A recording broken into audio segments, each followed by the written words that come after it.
Vamos lá. Simbora. ABIN, Denis, ou Sara, aliás, como é que é? Bolsonaro fazendo suas travessuras novamente, dessa vez usando a ABIN? Como é que é? Então, servidores da ABIN estão sendo investigados por uso indevido de software de rastreio e espionagem. Segundo as notícias, adversários e jornalistas foram alvos de monitoramento legal. Aparentemente, o governo Lula está fazendo uma limpa, Denis? Pois é, parece que eles estão interessados, né? Para surpresa de 0 pessoas, o governo estava usando a BIM para poder investigar seus opositores, né? E quem acompanhava, inclusive o Ciro Gomes já estava falando nisso, com aplicativos israelenses nesse intermédio aí, ajudando, né? Vamos ver então a notícia. Solta a voz, jornalista. A Polícia Federal está nas ruas hoje com a Operação Última Milha. Eles investigam servidores da Agência Brasileira de Inteligência, a ABIN, que teriam usado um sistema de geolocalização de celulares sem autorização judicial. A repórter Kelly Oliveira acompanha os trabalhos da PF e nos traz mais informações. Boa tarde, Kelly. Boa tarde, Flávia, e a todos que nos acompanham. A Polícia Federal prendeu aqui em Brasília 2 funcionários da ABIN. Também foram cumpridos 5 mandados de afastamento da gestão da agência. A PF cumpriu outros 25 mandados de busca e apreensão no Distrito Federal e nos estados de Goiás, São Paulo, Paraná e Santa Catarina. A Polícia Federal informou ainda que foram apreendidos quase 172 mil dólares em espécie na casa de um dos alvos de busca e apreensão e de afastamento de cargo público. De acordo com a investigação, funcionários da ABIN usaram um software comprado com dinheiro público para invadir sistemas de telefonia diversas vezes e rastrear celulares. Além do uso indevido do sistema, a Polícia Federal apura a ação de 2 servidores que, diante da possibilidade de demissão em um processo disciplinar administrativo, usaram o conhecimento sobre o uso desse sistema para tentar chantagear contra essa demissão, né? Impedir a demissão. Os investigados podem responder pelos crimes de invasão de dispositivo alheio, organização criminosa e interceptação de comunicações sem autorização judicial. Flávia, em nota, a ABIN informou que vem colaborando com as autoridades desde o início das apurações e que afastou cautelarmente os servidores investigados. E acrescentou que a ferramenta usada indevidamente foi comprada pelo órgão em 2018 e após as correições, deixou de usar em maio de 2021. É com você, Flávia. Obrigada, Kelly. Tá aí, hein? Mano, só um adendo aqui antes de ir pra próxima matéria aqui. Ser processado por invasão de dispositivo alheio. Da hora o nome desse crime aí, né, mano? Invasão de dispositivo alheio. Nome da hora, velho. E aí, ó. O famoso hackeado, né? O famoso hackeado. Famoso hackeado, velho. Não, mas você pensa, não tem uma fonética da hora pra isso aqui assim, ó? Invasão de dispositivo alheio. E a Folha, ó. Tipo a pessoa gourmetizando o nome do emprego dela, né? Total. CEO de MEI, né? Você é o quê? CEO de MEI. Tá aí, ó. E a Folha de São Paulo. ABIN, sob Bolsonaro, rastreou políticos, juízes e jornalistas. Suspeita PF. A operação mira uso ilegal de sistema de monitoramento do governo anterior. 2 servidores são presos e Moraes manda afastar a atual número 3 da agência. Os indícios escolhidos pela PF levaram à deflagração nesta sexta-feira, dia 20, de uma operação para investigar o rastreio irregular da geolocalização de oponentes do governo anterior, de 2019 a 2022. Foram cumpridos 25 mandatos de busca e apreensão e 2 de prisão preventiva nos estados de São Paulo, Santa Catarina, Paraná e Goiás, além do Distrito Federal. 2 servidores suspeitos de coerção foram presos, Rodrigo Colli e Eduardo Arthur Wizik, segundo a Folha apurou. Além de buscas e prisões, o ministro Alexandre de Moraes, do STF, determinou o afastamento de Paulo Maurício Fortunato Pinto, atual número 3 da ABIN, e de outros 4 servidores. Fortunato foi ainda alvo de busca e apreensão em sua casa. Na ocasião, os investigadores encontraram $171 mil em espécie. A PF vai investigar a origem do dinheiro, já que mantê-lo em casa em si não é crime. A sede da ABIN também foi alvo de busca nesta sexta-feira. Segundo os relatos, a PF levou os computadores de todos os suspeitos, incluindo as máquinas usadas por Fortunato. Segundo a apuração da Folha, a PF aponta que o software utilizado contra adversários de Bolsonaro, a repórter não conseguiu contato com as defesas dos alvos da operação. O software investigado permite acesso a dados de geolocalização, mas não o conteúdo dos aparelhos, ou seja, não possibilita que ligações e conversas fossem grampeadas. Cara, que sinistro, hein? Que sinistro, velho. E tem mais aqui mais uma matéria também da Folha, que diz o seguinte: a ABIN sob Bolsonaro monitorou Covid em fronteiras, presídios e criticou Trump.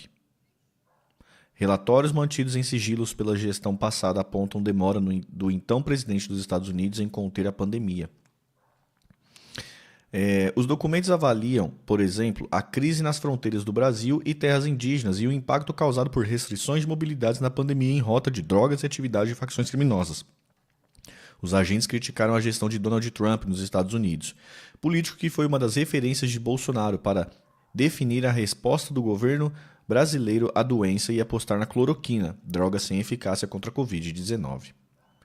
Como a Folha revelou, a ABIN e GSI, Gabinete de Segurança Institucional, elaboraram mais de 1.100 relatórios mantidos em sigilos no governo Bolsonaro para alimentar discussões do Comitê de Ações sobre a Pandemia, que era coordenado pela Casa Civil. Integrantes da gestão passada dizem que os papéis geralmente chegavam às mãos de assessores de poucos ministros. Procurado, o ex-presidente não se manifestou sobre o assunto. Os documentos mais longos e detalhados sobre a Covid em geral foram preparados por agentes da ABIN nos primeiros meses da crise sanitária, enquanto os arquivos do GSI, que aparecem com mais frequências a partir de junho de 2020, são sintéticos e mostram projeções de casos e óbitos. Em 24 de março de 2020, agentes da ABIN disseram que Trump inicialmente minimizou a gravidade do surto e tomou medidas limitadas para enfrentá-lo. E o mesmo documento afirma que os Estados Unidos demoraram para promover o distanciamento social. As medidas de contenção revelaram-se em muitos casos tardias, tendo tido, até o momento, eficácia limitada na mitigação da contaminação comunitária do vírus e nos achatamentos da curva dos casos. Por que você colocou isso aqui, Sara, sobre a ABIN da Covid? Tem alguma ligação? Ou alguma coisa que você queira destacar? Não, em todos os temas eu coloquei um apanhado geral sobre o assunto. E esse tema específico, o que eu refleti sobre isso é que mesmo a ABIN tinha alertado o Bolsonaro, né? E o Bolsonaro, durante as lives dele, falava que ele tinha a agência dele. Lembra? Vocês lembram disso? Lembro. Sim, exatamente. Ele tinha uma agência dele. E ele recebeu a tal da ABIN paralela, né? Exatamente.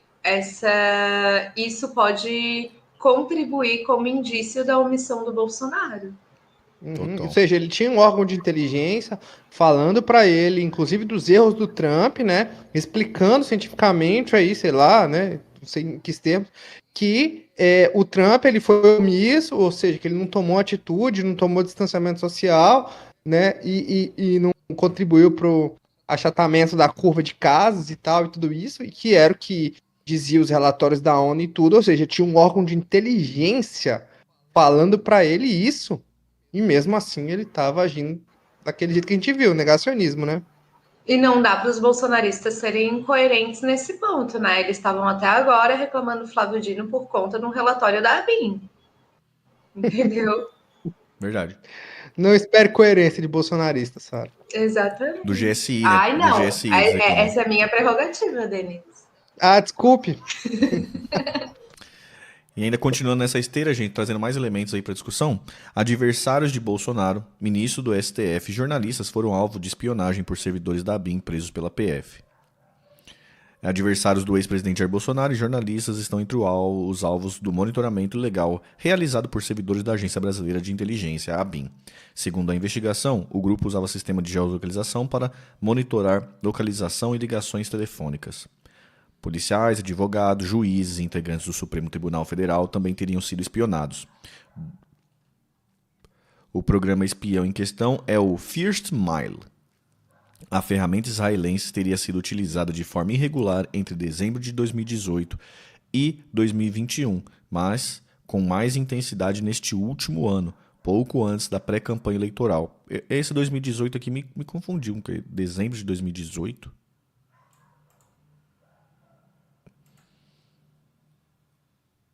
Tipo, o governo Temer já estava usando também?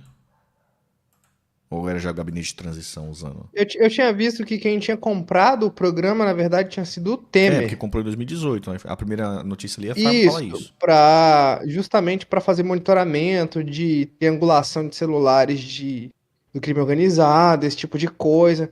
Então, a finalidade da compra do programa em si, ela era boa, tá ligado? Existia um intuito louvável, tipo assim, vamos rastrear o celular da galera das facções, dos crimes organizados e tudo. Ele pegou esse programa e deu outro uso para ele, né? Vamos ver onde é que anda, por onde é que anda. Vale ressaltar, como você tinha lido na outra notícia, não era um programa que rastreava a voz, era um programa que rastreava a localização. Então você conseguia ver a localização em tempo real de cerca de 10 mil pessoas, né?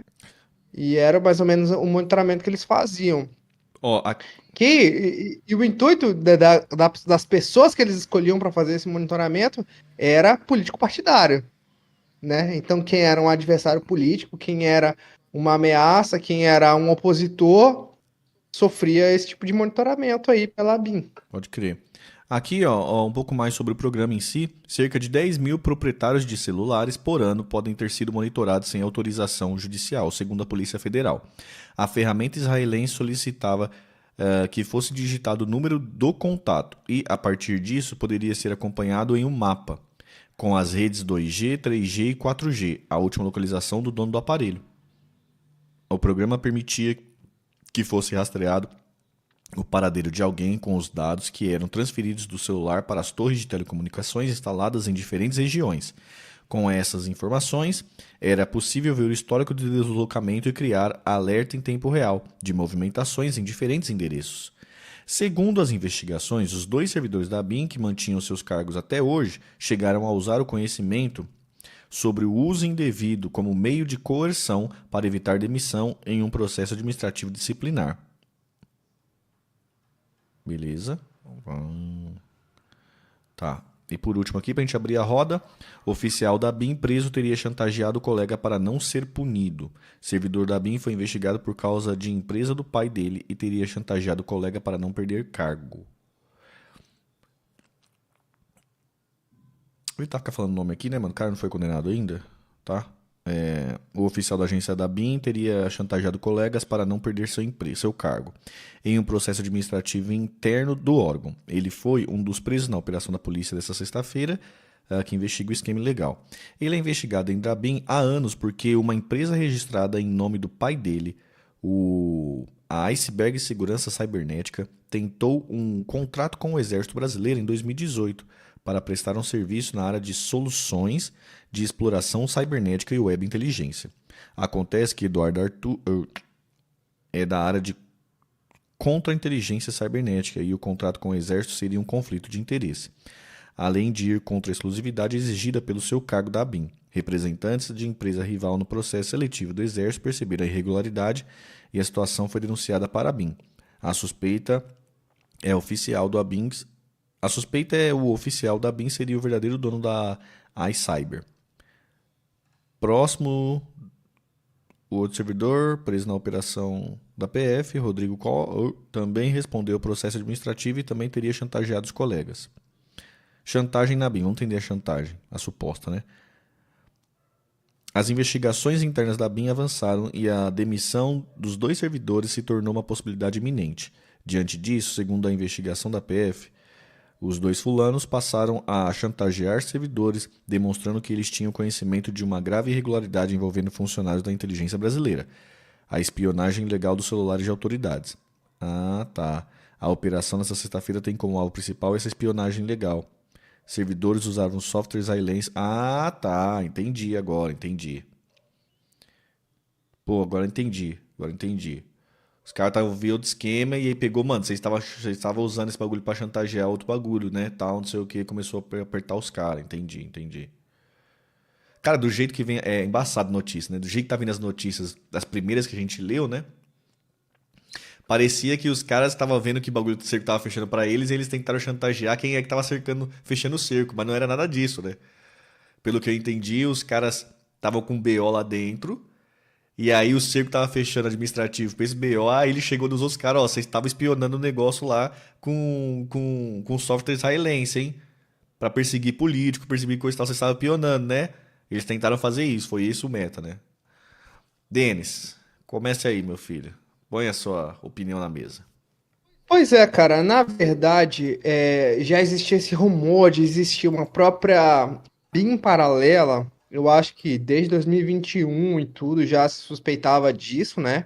E, inclusive, a polêmica da BIM foi que desencadeou o começo da crise entre o Bolsonaro e o Alexandre de Moraes, porque ele queria nomear o Ramagem, né? Que era da ABIN e que acabou não conseguindo nomear por uma decisão do Alexandre de Moraes. Então começou daí a treta, né? Aí a gente tem que lembrar também que o filho do presidente, o Carlos Bolsonaro, o famoso cabeça de caixa d'água, ele tentou comprar o Pegasus, que é também um programa de espionagem israelense. E a gente não sabe exatamente, né, o quanto acesso ele teve a isso aí, porque, tipo assim, ele pode, eventualmente, ter conseguido ter algum tipo de acesso. Então, tipo assim, a gente sabia que esses órgãos, tipo GSI, a BIM, já estavam contaminados de alguma maneira. Essa investigação, ela vem mais ou menos para confirmar aquilo que já era uma suspeita, né? Então, cara, eu acredito que tem que ser responsabilizado, tem que ser investigado, porque cada pessoa dessa que foi espionada, na verdade, necessitava de um mandado judicial para ser feito isso. Então, uma irregularidade está sendo cometida, né? É uma devassa que não deveria ter sido feita, né? E a gente vê claramente a cooptação das instituições. Como que o Bolsonaro promovia a cooptação das instituições. O Bolsonaro, Sara, ele é só mais uma evidência, né? Na história política dele, é só mais uma que ele acha realmente que o Estado brasileiro é uma extensão da família dele, né? Da casa dele, né? Que tem que ser usado para os interesses pessoais dele, né? Total, ele tem uma conduta sempre muito patrimonialista. Mas isso também é um traço bastante interessante de muitos políticos que vivem de serem políticos, né? Que tem a política como profissão mesmo, sabe? Ou não a política em si, mas se manter em cargo é uma profissão, né? Não se faz política, só se mantém em cargo. E acaba achando isso mesmo, né? Que o Estado, imagina, você chega nos lugares, tem garçom, tem um motorista que te serve, isso tudo o Estado dá para eles, entendeu? Então é a casa deles, né? Eles tratam como se fosse a casa deles. Uma extensão da família, da casa, da propriedade privada, né? E o que você acha desse caso todo da BIM aí? Eu acredito que primeiro, aquela notícia da Covid, assim, é muito difícil acabar na minha interpretação, por mais que eu me sinta confortável em dizer que o resultado da pandemia no Brasil, que foram mais de 700 mil mortos por conta da doença, eu acredito isso, uma parte disso ao comportamento do Bolsonaro. Falar isso é uma coisa, você conseguir provar isso judicialmente é muito difícil, porque os mecanismos institucionais passam por diversas instâncias e é muito difícil você chegar lá no topo e dizer que aquela pessoa sabia, né? Isso esses relatórios, fazendo esse tipo de notificação, somado ao fato de que o Bolsonaro sempre arrotou aos quatro ventos, que ele recebe relatórios, que ele tem pessoas dele e etc., a mim é um indício que contribui para que a gente consiga, de fato, provar que ele é responsável, sim, por isso, entendeu? De tudo, para mim, é a melhor coisa que a gente consegue extrair desse caso. Em relação aos demais, acerca de, de perseguição de jornalistas, porque não foi só isso, né? Ele teve a história de uma lista que eles mapearam jornalistas, o viés, né, de cada jornalista. Lembra dessa história? Lembro. Então, é muito estranho para mim, porque eu comecei a estudar um pouco a questão de Israel com tudo isso, né? E algumas coisas que o Bolsonaro faz, ou o bolsonarismo ainda pretende, se assemelham muito com políticas que são debatidas em Israel. A questão, por exemplo, da imprensa, agora, com todas as questões acontecendo, está ainda mais forte o debate de Israel em expulsar a Al Jazeera, né? Só que a questão da regulação da imprensa lá em Israel já vinha sendo debatida em paralelo à regulação lá do judiciário deles. E a regulação lá do judiciário deles também se trata de uma possibilidade de revisão das decisões judiciais da Corte, do que seria a Corte Suprema deles, sabe? Sei. Então, há muitas questões. O Ciro, o Denis lembrou bem, eu não tinha lembrado disso na hora que eu fiz a pauta, Denis. Mas o Denis lembrou bem. O Ciro falava, às vezes, fazia apontamentos acerca dessa proximidade, e eu me recordo que uma das questões foi que o Ciro acusava Israel de ter ajudado o Bolsonaro justamente nas questões de campanha, de difusão de informação, né? Aí chamavam ele de antissemita, né? Aí chamavam ele de antissemita, nazista, essas coisas todas. Então, é sobre isso que eu penso, assim, quando eu tô lidando com esse tema, sabe? Cara, tá aí um assunto que o. Tá aí uns assuntos que o Ciro explora muito pouco, viu? Mas eu lembro que. Eu lembro que até teve uma matéria no Fantástico, coisa e tal, mostrando como que algum software nessa região tal do Oriente Médio, principalmente Israel, eram usados por políticos brasileiros. Eu não sei se vocês chegaram a ver essa matéria. Políticos brasileiros para disparos em massa, tá ligado? No WhatsApp, em outros aplicativos. E rolou uma matéria super legal no Fantástico, inclusive que eles até se fingiram de... Era uma matéria gringa. Sabe que o Fantástico tem disso, né? Pegar Eu lembro dessa matéria. umas matérias gringas e fazer pra cá, né? Uhum. E era um cara que, tipo, meio que tava fingindo que era um político, e aí foi oferecido o serviço. E aí o cara... É uma agência internacional e tudo, né? Isso, tal. Querendo comprar serviço de bot lá, de Israel e tudo. Exatamente. E aí, tipo assim, eles têm, né, em tese, o Mossad lá, o serviço de inteligência israelense, ele é o melhor do mundo, hoje ultrapassa a CIA, KGB e tal, hoje eles que é os caras da inteligência, né? Então, esses produtos de espionagem comercial aí, Israel fica comercializando. Como, por exemplo, é o Pegasus, como, por exemplo, é esse aí que já tinha sido comprado pelo Temer e tudo, né? O Estado pode pegar esses programas e fazer bom uso deles? Pode. A gente tem necessidade disso, né? E poderia ser utilizado em prol da sociedade, né? Aí a privatização disso aí. Agora, eu fiquei com uma questão aqui, Sara, que é que a gente viu que pelo menos 2 ministros do STF tinham sido monitorados através desse sistema.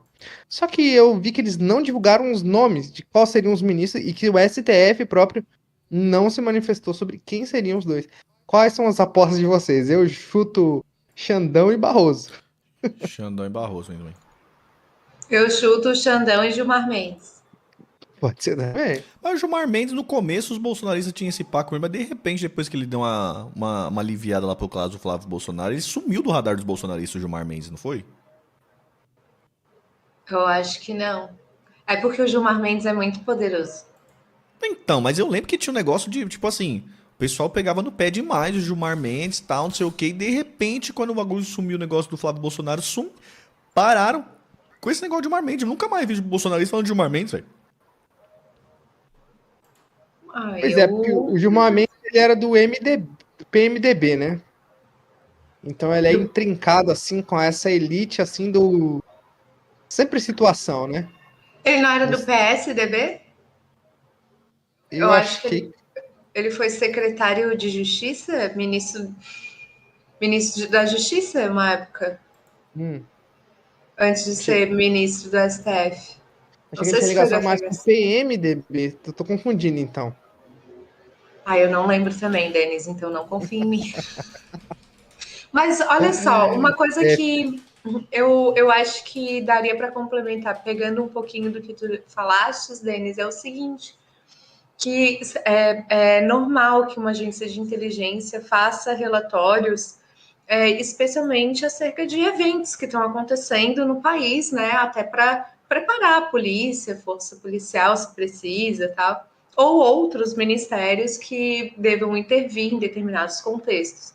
Então, assim, se a gente vai, por exemplo, no Arquivo Nacional, há muitos relatórios do serviço de inteligência, que antigamente era, eu acho que feito pelo Exército, mas há muitos relatórios do Exército que eram feitos sob sigilo, que eles fazem, de fato, um panorama de um contexto que eles estão analisando. Então, por exemplo, Ciro Gomes tem vários relatórios sobre visitas do Ciro Gomes ao Pará, na Amazônia. Então, lá eles falam, o Ciro Gomes foi, discursou, falou isso, isso e isso, o contexto político é esse, e tal. E eles, de fato, assim, aprender a história por ali é até bem interessante, assim, sabe? Porque existe, de fato, um apanhado, tipo assim, uma dissertação sobre a cena que foi vista, sabe?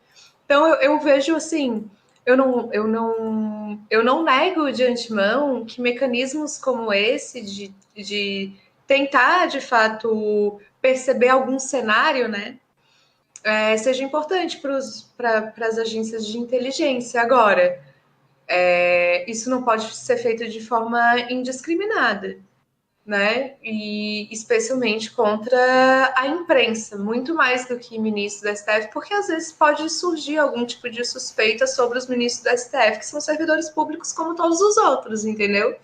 Agora, sobre jornalistas, eu acho bem preocupante mesmo. A gente precisa de uma imprensa livre, né? Agora... Não é que ela não queira ser livre, que eu não tenha que defender a liberdade dela, entendeu? Caralho. Ó, deixa eu falar uma coisa pra vocês aqui, ó, só uma última reflexão antes de a gente ir pros comentários sobre isso, assim. Tá, beleza, isso aí claramente Bolsonaro, né, mano, usando o aparato e a posição dele, o aparato público, né, para interesses pessoais, interesses eleitorários e escusos, né, interesses privados.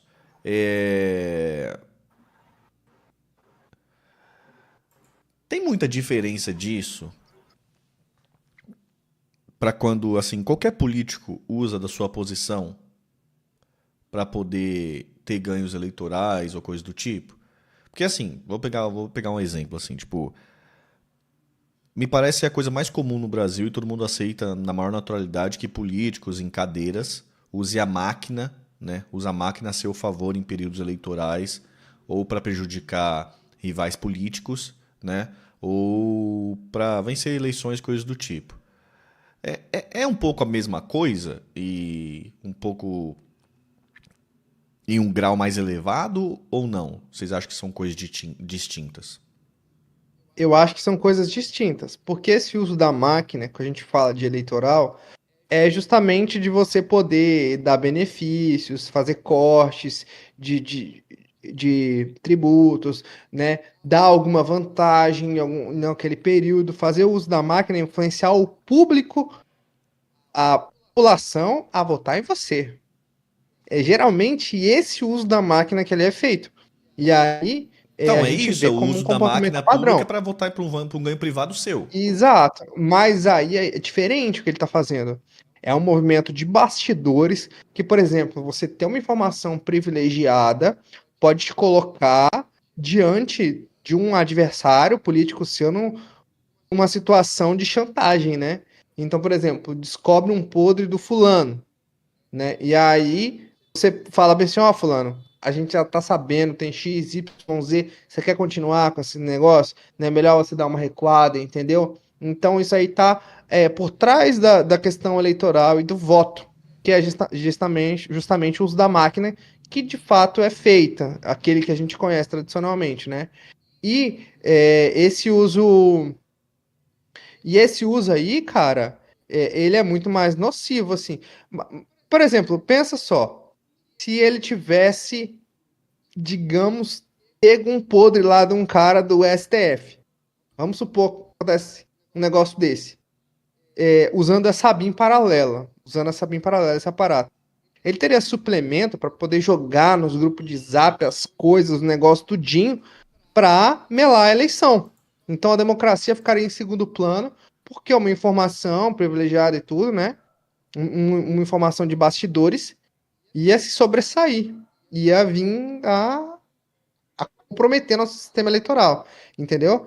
E eu acho que se ele tivesse encontrado, isso teria acontecido de fato, entendeu? Seria uma coisa assim que ele jogaria do ventilador, total, né? Então eu vejo assim que são coisas diferentes assim por conta do uso, né? Até o alvo do uso da máquina é a população. O alvo do uso desse tipo de aparato aí é um bastidor pra você chantagear, para você cercear, para você reduzir, para você fazer sei lá o quê, entendeu? Em prol do seu benefício, a revelia de qualquer tipo de votação e tudo isso. Mas e quando, por exemplo, vamos pegar um exemplo mais, tipo assim, mais concreto. Um governador tá sentado numa cadeira e, mano, corta a verba de determinada prefeitura porque, em tese, apoia a oposição. É Não, aí sim, equivalente? né? Equivalente assim, não, é semelhante. É semelhante, nesse aspecto é semelhante, entendeu? De poder usar a bancada para poder influenciar X ou Y, de liberar a verba para a prefeitura para ela te beneficiar, de não liberar a verba para determinado lugar, determinado curral eleitoral de fulano, para ele não votar a favor. Sim, de fato isso existe, né, cara? O que você acha, Sara? É, tudo é uso da máquina, pô. Eu acho que em termos de gravidade, eu entendo o que tu fala, que tipo, é grave igual, sabe assim? Sim. Mas não são as mesmas coisas. O Bolsonaro, o Lula também faz isso. Mas o Lula cria mais as situações que ele quer vencer em cima. O Bolsonaro ele não cria tanto, ele espera os eventos acontecerem para ele dar uma narrativa para aqueles eventos. É assim que se forma a fake news. Ela parte de uma base verdadeira, mas ela te dá uma interpretação errada sobre aquilo. Então, quando você está perseguindo pessoas, né, monitorando pessoas, a depender de quem estava ao mesmo tempo, no mesmo local, você já consegue dar uma narrativa, entendeu? E a pessoa não vai poder falar que ela não estava lá, entendeu? Só que você vai criar todo um diálogo que ela teve com uma outra pessoa que também estava lá, sabe assim?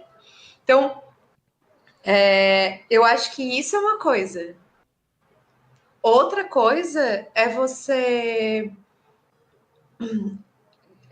dentro de uma corrente político-partidária para fortalecimento do teu próprio grupo, você ficar criando critérios de distribuição de verba, porque você é o governador e os repasses você dá para quem te presta apoio. Existe um limite disso, sabe? Na minha compreensão. É natural, eu vejo como... Não é natural, mas eu vejo como normal, não me assusto se há uma preferência de você atender determinados municípios e tal, porque a sua base está lá, mas existe um limite de dar a preferência para você simplesmente excluir da participação do orçamento público prefeituras que estão sendo governadas por opositores seus, sabe? Isso aí exclui o fato de que você governa o estado inteiro. sabe? Sim. Ainda assim, essas preferências, na minha visão, elas têm que passar primeiro por uma avaliação técnica, né? O que é mais urgente, sabe? Esse cálculo precisa ser feito antes, entendeu? Tá. É o que eu penso. Comentários?